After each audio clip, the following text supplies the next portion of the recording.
What's up, Internet? This morning I was doing a little reading in the teachings of Huang Po, the 9th century Chinese Zen Buddhist teacher, and I just ran across this exchange that I thought really captured sort of the flavor of a lot of what I'm always talking about on here.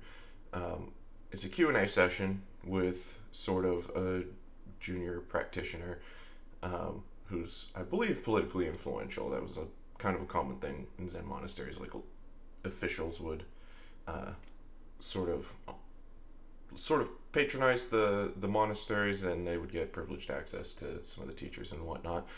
And that's where we have a lot of the records from, aside.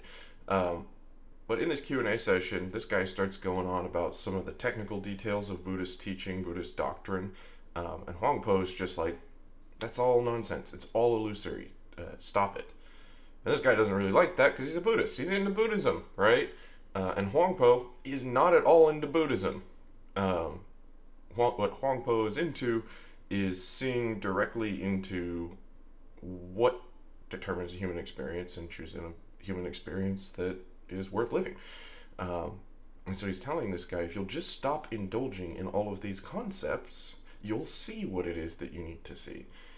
And that expression, stop indulging, I think really captures the feeling of what we're trying to do. And it's a little bit like you get to the end of the meal at a nice restaurant, the waiter shows up, he's got the list of all the desserts and all the coffees and whatnot, and you look at that offered opportunities to get a boatload of fat and sugar ultimately, right? And you have to sort of make this choice between satisfying your base desires for delicious salts and fats and sugars, and engaging sort of your higher faculties and saying, no, that's not really what's going to be good for me. I don't need all that sugar right now. So no, thank you. Thanks for presenting me the choice, but no, thank you. I'm not going to indulge in that today. All right. That's the character of a lot of the practice of being a happy human being, is actually training yourself over and over and over again to say thanks but no thanks to opportunities that arise inside of your mind to be unhappy. So very frequently, you're going to be offered really unfortunate opportunities within your mind to get angry, to get dissatisfied, to do some sort of process of comparing what is to what could be, to engage in all sorts of sort of abstract cognition about the events of your life that's going to lead you to be miserable, right? That serves no purpose that can be connected to your happiness. And what you need to train yourself to do is to recognize the opportunity that's being presented to you, the choice that you are being offered, just like at the end of the meal you recognize, hey, I've already eaten, right? Dessert is optional. So I actually have a choice here, right? In the context of being a human being, it's I'm already living this experience. All of this cognition about this experience is optional. I don't actually need it, so I'm not going to indulge in that today, right? I'm not going to indulge in anger. I'm not going to indulge in dissatisfaction. I'm not going to indulge in, greed, jealousy, envy, all of these sorts of things that can arise in response to our experiences, not as essential parts of our experience. And if you can train yourself to just say, thanks but no thanks, somewhere on the order of 10,000 times a day, what you'll have left is a peaceful, joyful, happy experience. Because that's actually the base experience for a human being. We don't get down to basics because we say yes over and over and over again to all of these indulgences. We say yes to, ooh, let's get mad. We say yes to, ooh, let's get jealous. We say yes to, ooh, let's get dissatisfied, because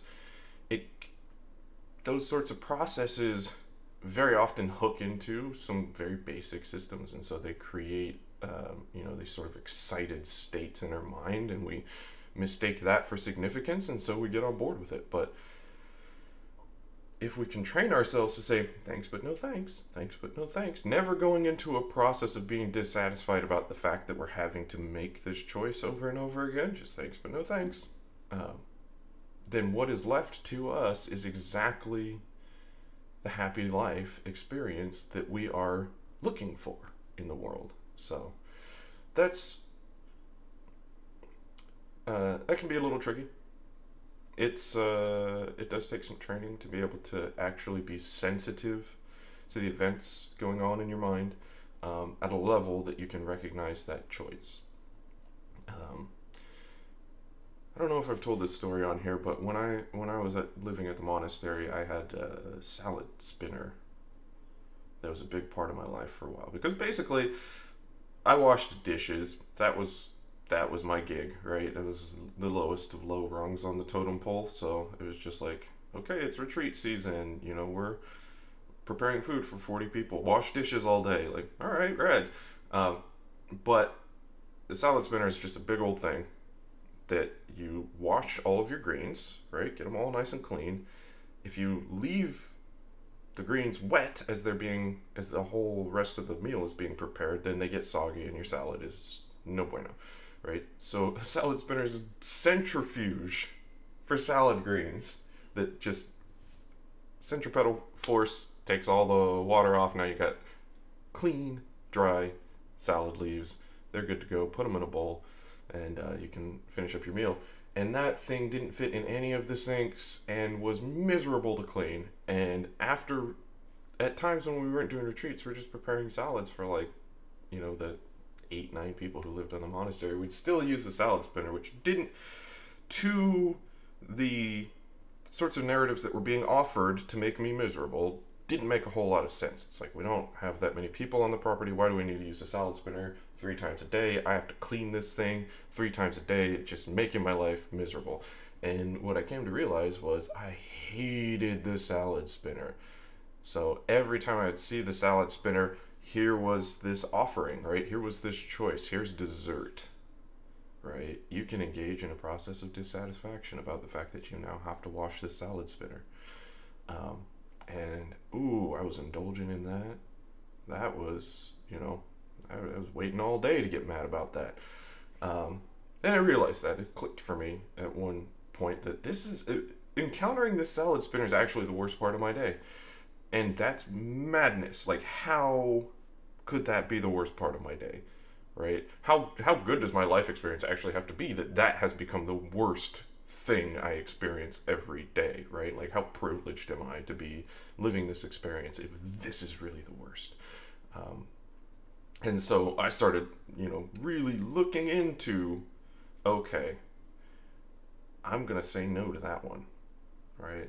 And I actually sort of flipped it and said, I'm going to make the salad spinner my best friend on the property. I'm going to be ecstatic every time I see the salad spinner.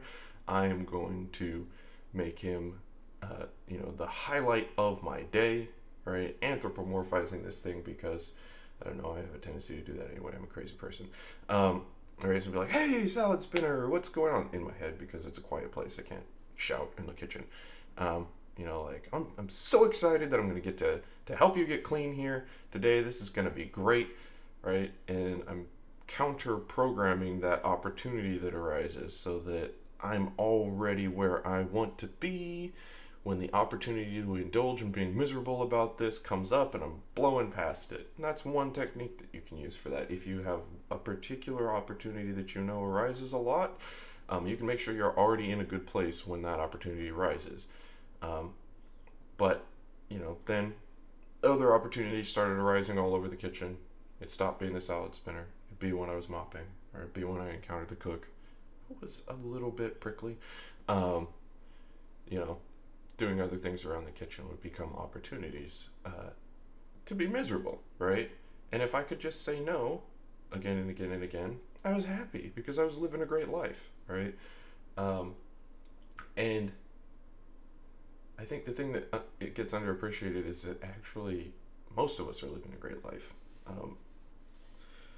Some of us are very much not living a great life. You can't make blanket statements about other people's experiences, but quite a lot of us are living a great life. Oh, wow, I just realized. I had intended to get a buddy of mine on here to give his sort of report on his experience of document. Um, but, and hopefully that'll come soon.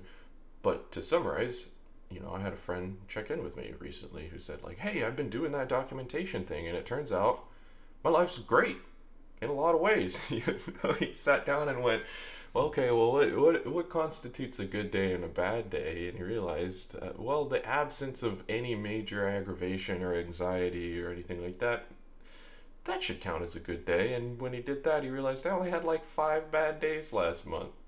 And then, or, 2 months ago. And then the next month I only had 4. And the next month I only had 3. And most of my days are pretty average. And I'd say that's pretty good. Which, if you're not paying attention, you don't notice. This has been a bit rambly. Probably gonna have to draw the line here. So let's work it back around. This is what happens when you go off the cuff. So working it back around. The basic idea is, you have to learn to just say no thanks. Just no thanks. I'm not interested in that. It's unfortunate that there are these forces inside of your head that are going to offer you hundreds and hundreds of opportunities every single day to be miserable, and you have to learn to say, no thanks, not interested, to them every single time. But it actually becomes habitual surprisingly fast. For me, on the order of months. When I was really training at the monastery, it was just like, oh yeah, no, nope.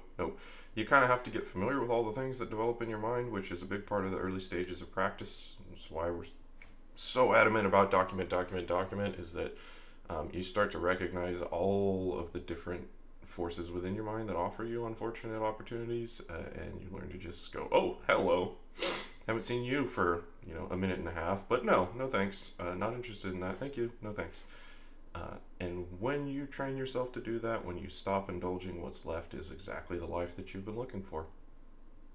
That's really all there is to it. That's the character of practice. Just stop indulging. Oh, see, now I've set this thing up differently and I'm having difficulties ending the stream. Full disclosure, I still suck at this.